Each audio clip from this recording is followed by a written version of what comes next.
Session 125. Good evening.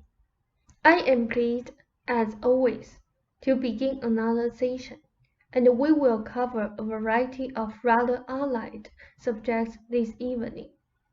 This will include material that directly follows from our previous sessions, and also a few comments concerning experiments which you have been carrying on, more or less on your own. We have been speaking of the electric reality and actuality of thoughts and emotions, and of dreams, and of all such experiences which appear to be purely psychological in origin, and take up no space in your physical universe. I have also mentioned that the electrical field has its own variety of dimensions, with which you are not familiar. Now, indeed, this electrical field in which thoughts and emotions and dreams have an independent actuality. This field contains depths and dimensions of a sort most difficult to explain. Depths are contained within this system that are not depths in terms of space, but rather definite depths and dimensions in terms of varying intensities. There is also here a duration that is closely connected with intensity, but not with continuity in terms of time, as it is usually understood in the physical field. In the electrical field, it is the intensity of any given actuality that determines this sort of duration, and the intensity can project such an actuality into many dimensions at once. The intensity of a given actuality within the electrical field of itself determines the other dimensions of the actuality. In the physical universe, height and thickness determine to a large degree the potentialities, physically speaking, of any organism. Within the electrical system, intensity is also responsible for the potentiality, duration, and the electrical mass, which is a mass of a different sort, a mass that takes up no space and is not made of matter as you know it, but mass whose thickness is one of varying electrical intensities which form a definite shape, a separate field more or less, an electrical coded counterpart for physical matter. It is difficult to explain this to you, since old concepts must be used in a new way. But in this electrical system, a travel through time would merely involve a journey through intensities. This has many implications, as you should see when you read it. There is indeed an electrical journey through these intensities. This is constant motion in this system, as in all others, and the constant motion within the electrical system makes motion possible within your own system. And time is indeed, here, an electrical impulse that grows by intensity, and not by moments. To speak of backward and forward is meaningless. There are only various electric pulsations of varying intensities, from strong intensity to ever stronger, to weaker, to fading, and again to stronger, ever stronger. Since strong intensities are indeed natural results of weaker intensities, it would be meaningless to call one present and one past. Yet, within your physical field and with physical time, you ride the waves of these pulsations, so to speak. When the pulsation is weak, you call it past. When it is strongest, you name it present. And the one that seems to you not yet as strong as present, you name future. For you make the divisions yourselves, and in such a manner have made the framework and all the possibilities, potentials, and limitations inherent within a system set up with a divided time system. I suggest you break. Nor, in the electrical system, is there distance in terms of space or time.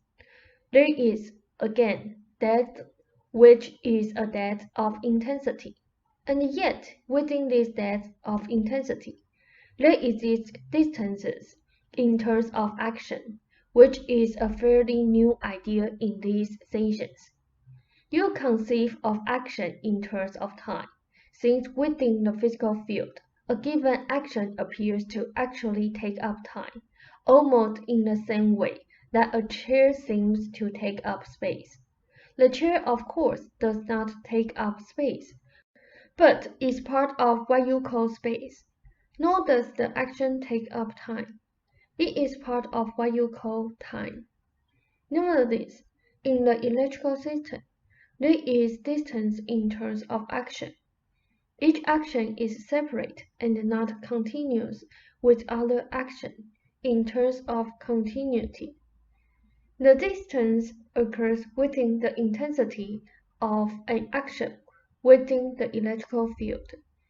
As to say, you could fall into depths of intensity. The falling into would itself involve action. The action as it happened. Then, falling through the intensity would be falling into what I mean by distance. Dreams have this kind of distance. Again, as a simple analogy, in a dream, you may travel down a road. This involves distance in essence. Although within your physical universe, the particular road does not exist, so that spatially no distance would exist. I mean that the distance would not exist spatially, but the distance would exist. Action within the electrical system, then, would involve this same sort of distance without space. The road would then be an imaginary road of intensity. Now, I would like to make some comments concerning your own experiments. They can indeed be beneficial, as certain conditions were met. However, before our sessions began, so certain conditions must be met before your experiments in other directions bear fruit. Sometimes you meet some of them, sometimes you meet none of them. Yet, a trial and error period is extremely necessary, and in your cases natural, and should not lead to discouragement. As in many other instances, I do not try to push you, for you must learn many things by yourselves, and your own subconscious will pace you. You will learn as you learn. You know that a conscious determination, such as Ruber occasionally shows, will get you nowhere. A deadly seriousness can, but is not necessarily detrimental. Some discipline is of course needed, but a sense of spontaneity is most important, and indeed a momentary lapse of critical attention. I bring this up now, since there is a connection here. If you will excuse upon, but there is a connection here with the electrical field. You realize now that psychological conditions have their existence within electrical reality, and so certain frames of mind will then be duplicated within the electrical field. Many effects are built up in this manner. Any personalities, any entity that do enter your physical plane must use some camouflage material if they are to be physically perceived.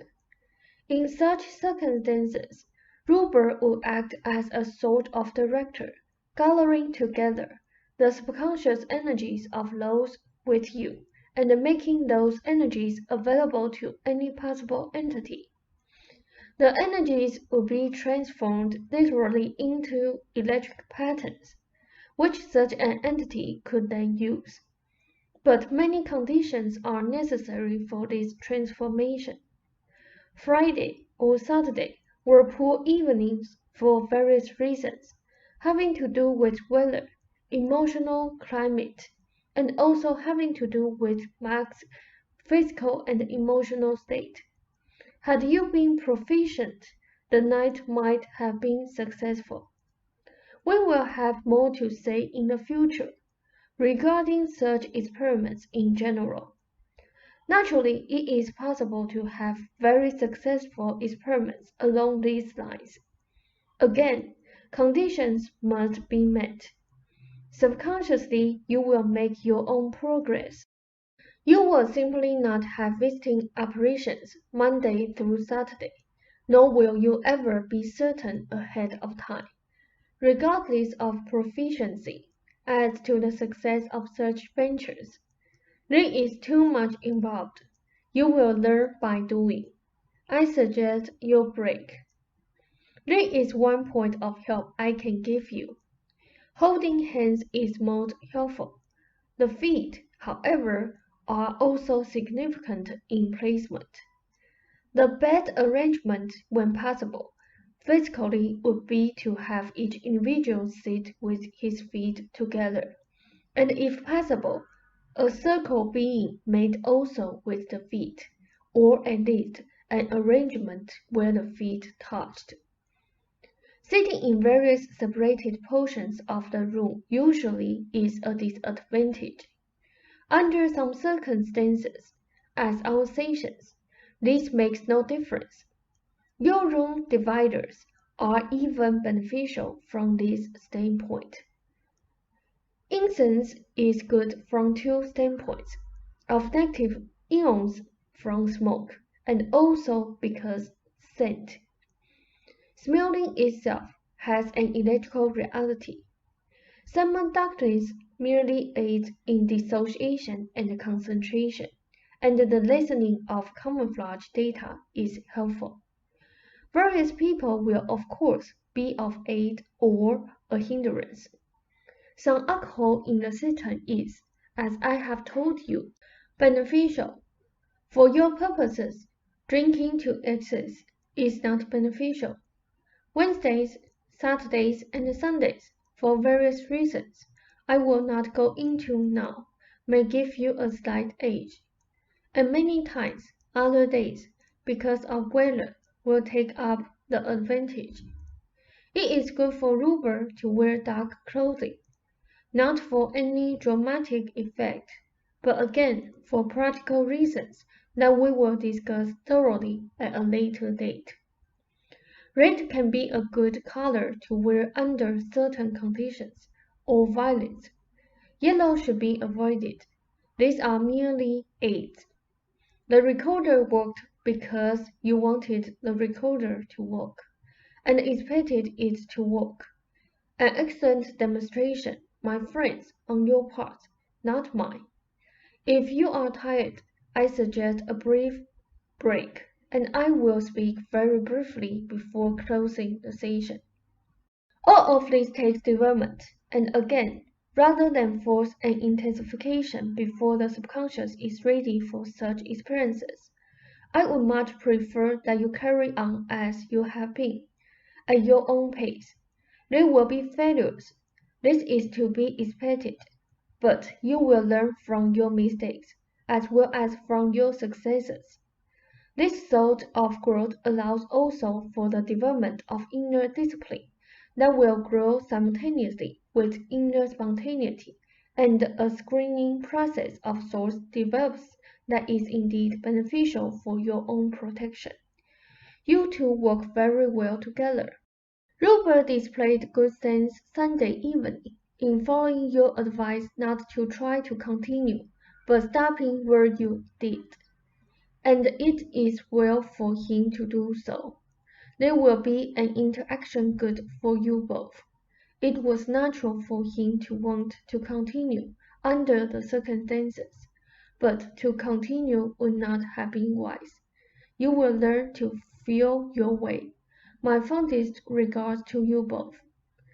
Ralph said good night, Seth.